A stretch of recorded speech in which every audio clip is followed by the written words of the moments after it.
সবাইকে আন্তরিক শুভেচ্ছা। আজ পরমাণুর কথায় হাইড্রোজেনের পারমাণবিক বর্ণালী নিয়ে আলোচনা করব। প্রথমে বর্ণালী কি তা জেনে নিই। আমরা জানি সূর্যের সাদা আলো যদি কোনো কাচের প্রিজমের মধ্য দিয়ে যায় তাহলে তা 7টি রঙে বিশ্লিষ্ট হয়।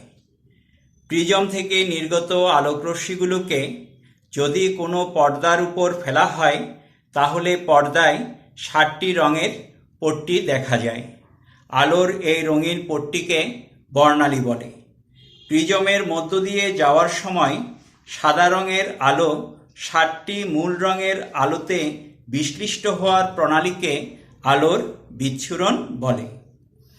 বিজ্ঞানী স্যার আইজ্যাক নিউটন 1666 সালে একটি সহজ পরীক্ষার মাধ্যমে এই বিষয়ে তার পর্যবেক্ষণ উপস্থাপন করেন। তাহলে কোনো মাধ্যমে প্রতিসরণের ফলে যৌগিক আলোর বিচ্ছুরণের জন্য মূল রঙগুলোর যে পট্টি পাওয়া যায় তাকে বর্ণালী বলে। এবার জানব হাইড্রোজেন পারমাণবিক বর্ণালী কি। একটি কাঁচনলে নিম্নচাপে হাইড্রোজেন গ্যাসে বিদ্যুৎক্ষরণ ঘটালে গ্যাসের ভিতর থেকে গোলাপি বর্ণের আলোর বিকিরণ ঘটে। এই বিকিরিত আলো স্পেকট্রোস্কোপ দ্বারা পর্যবেক্ষণ করলে কতগুলো সুস্পষ্ট রঙিন আলো দেখা যায়।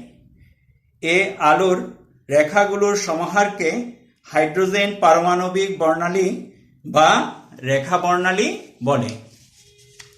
এবার একটি লিমেরিক।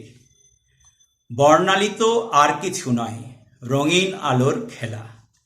ইলেকট্রনের ধাপান্তরে ভাসিয়ে দিল ভেলা। 1 2 3 লাইমেন বামার পেস্টেন আসে।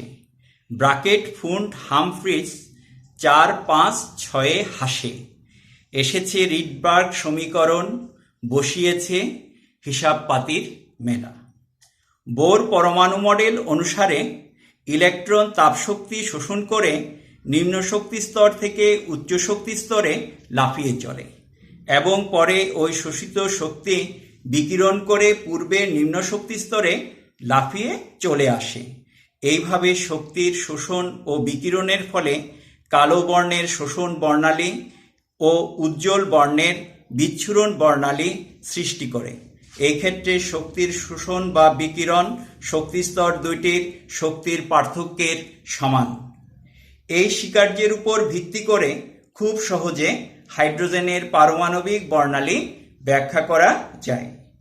সাধারণ অবস্থায় হাইড্রোজেন পরমাণুতে আবর্তনশীল ইলেকট্রনটি সর্বনিম্ন শক্তিস্তরে অর্থাৎ প্রথম শক্তিস্তরে অবস্থান করে, কিন্তু বাইরে থেকে শক্তি বা আলো শোষণ করে হাইড্রোজেন পরমাণুটি উত্তেজিত অবস্থায় চলে এলে এর কেশেলের ইলেকট্রনটি উচ্চতর শক্তি বিশিষ্ট যে কোনো অক্ষে চলে যেতে পারে।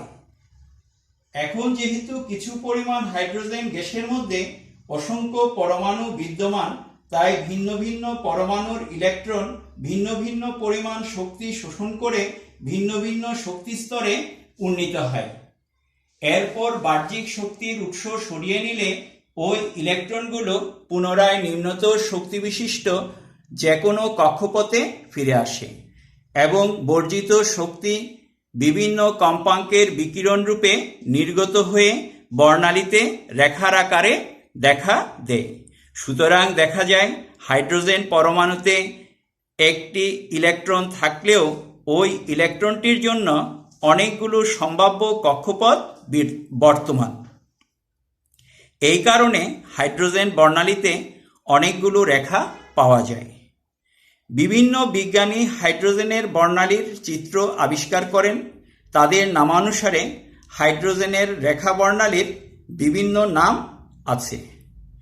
বিভিন্ন উচ্চ শক্তি স্তরে থাকা ইলেকট্রন শক্তি বিকিরণ করে প্রথম শক্তি স্তরে ফিরে আসলে তখন তাকে লাইমেন সিরিজ বলে। একইভাবে উচ্চ শক্তি স্তর থেকে ইলেকট্রন সমূহ দ্বিতীয়, তৃতীয়, চতুর্থ, পঞ্চম এবং ষষ্ঠ শক্তি স্তরে ফিরে আসলে প্রাপ্ত সিরিজগুলো হচ্ছে Balmer series, Paschen series, Brackett series, Pfund series, Humphreys series. Hydrogen বর্ণালীর বিভিন্ন রেখার তরঙ্গ সংখ্যা রিডবার সমীকরণ থেকে পাওয়া যায়। রিডবার সমীকরণটি হচ্ছে 1/λ নিউ ইকুয়াল টু RH প্রথম bracket 1/n1 square minus 1/n2 square প্রথম ব্র্যাকেট শেষ। এখানে ল্যামডা সমান নির্গত আলোক রশ্মির তরঙ্গ দৈর্ঘ্য, নিউ বার সমান তরঙ্গ সংখ্যা, n1 সমান নিম্ন শক্তি স্তর, n2 সমান উচ্চ শক্তি স্তর, RH সমান রিডবার ধ্রুবক সমান 1,09,678 সেন্টিমিটার ইনভার্স 1 অথবা 1,09,678 ইন্টু 10⁻² মিটার ইনভার্স 1 অথবা 1.09678 ইন্টু 10⁻² ন্যানোমিটার ইনভার্স 1। এখন এক নজরে হাইড্রোজেনের বিভিন্ন পারমাণবিক বর্ণালী সিরিজের উৎপত্তি দেখে নিই। লাইমেন সিরিজে যে কোনো উচ্চ শক্তি স্তর 2, 3, 4 ইত্যাদি থেকে ইলেকট্রন যদি নিম্ন শক্তি স্তর 1-এ চলে আসে তখন সেটা হচ্ছে লাইমেন সিরিজ। আর যে কোনো উচ্চ শক্তি স্তর 3, 4, 5, 6 থেকে যদি ইলেকট্রন নিম্ন শক্তি স্তর 2-তে চলে আসে সেটা হচ্ছে বামার সিরিজ। আবার প্যাস্টেন সিরিজ থেকে যে কোনো উচ্চ শক্তি স্তর থেকে ইলেকট্রন নিম্ন শক্তি স্তর 3-এ চলে আসে। একইভাবে ব্রাকেটের ক্ষেত্রে যে কোনো উচ্চ শক্তি স্তর থেকে ইলেকট্রন নিম্ন শক্তি স্তর 4-এ চলে আসে। ফুন্ড সিরিজের ক্ষেত্রে যে কোনো উচ্চ শক্তি স্তর থেকে ইলেকট্রন নিম্ন শক্তি স্তর 5-এ চলে আসে এবং হামফ্রিজ সিরিজে যে কোনো উচ্চ শক্তি স্তর থেকে ইলেকট্রন নিম্ন শক্তি স্তর 6-এ চলে আসে। এখন আমরা একটি সৃজনশীল প্রশ্ন দেখব। তড়িৎ চুম্বকীয় তরঙ্গের বেগ, কম্পাঙ্ক ও তরঙ্গের দৈর্ঘ্যের সম্পর্ক সমীকরণের সাহায্যে প্রকাশ করো। তাহলে সমীকরণটা হচ্ছে C equal to nu lambda. C হচ্ছে আলোর বেগ বা তড়িৎ চুম্বকীয় তরঙ্গ, নিউ হচ্ছে কম্পাঙ্ক এবং ল্যামডা হচ্ছে তরঙ্গ দৈর্ঘ্য। তারপর বলা হচ্ছে বোর পরমাণু মডেলে ইলেকট্রনের কৌণিক ভরবেগের ধারণা সমীকরণের সাহায্যে বুঝিয়ে লিখ। তাহলে বোর পরমাণু মডেলে বলা হয়েছে আবর্তনশীল ইলেকট্রনের কৌণিক ভরবেগ h/2π এর পূর্ণ গুণিতক।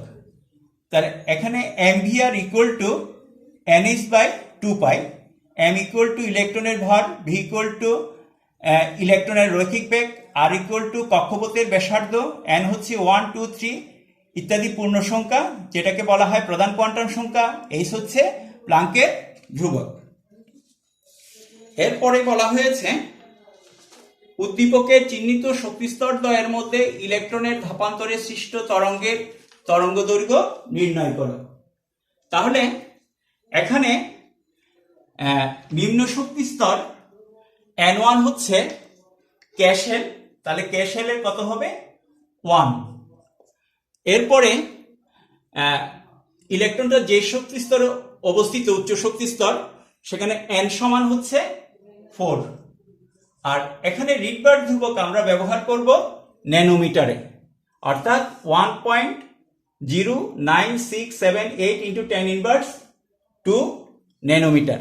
এই মানগুলো যদি আমরা এখন এখানে বসাই তাহলে 1/λ ইকুয়াল টু RS এর মান হচ্ছে 1.09678 ইন্টু 10⁻² আর ইন্টু 1/1 স্কোয়ার মাইনাস 1/4 স্কোয়ার। এটাকে যদি সমাধান করি তাহলে ল্যামডার মান আসবে 97.254 ন্যানোমিটার। মিটার। তাহলে তরঙ্গ দৈর্ঘ্য হচ্ছে 97.254 ন্যানোমিটার। এর পরের প্রশ্ন বলা হয়েছে উদ্দীপকে সৃষ্ট বর্ণালী সিরিজের বিশ্লেষণ করো। তাহলে উদ্দীপকের ইলেকট্রনটি আছে চতুর্থ শক্তি স্তরে। এখান থেকে ইলেকট্রন প্রথম শক্তি স্তরে আসলে লাইম্যান সিরিজ পাবো, দ্বিতীয় শক্তি স্তরে আসলে বামার সিরিজ পাবো, তৃতীয় শক্তি স্তরে আসলে প্যাস্টেন সিরিজ পাবো। অর্থাৎ এখানে 3টি শক্তি স্তর আমরা পাবো। আজ এই পর্যন্ত। সামনের পর্বে আবার নতুন কোনো বিষয় নিয়ে কথা হবে এবং একই সাথে স্বদেশ প্রেম চ্যানেলটিকে লাইক, কমেন্ট, শেয়ার, সাবস্ক্রাইব করার প্রত্যাশা করে শেষ করছি। সবাইকে ধন্যবাদ।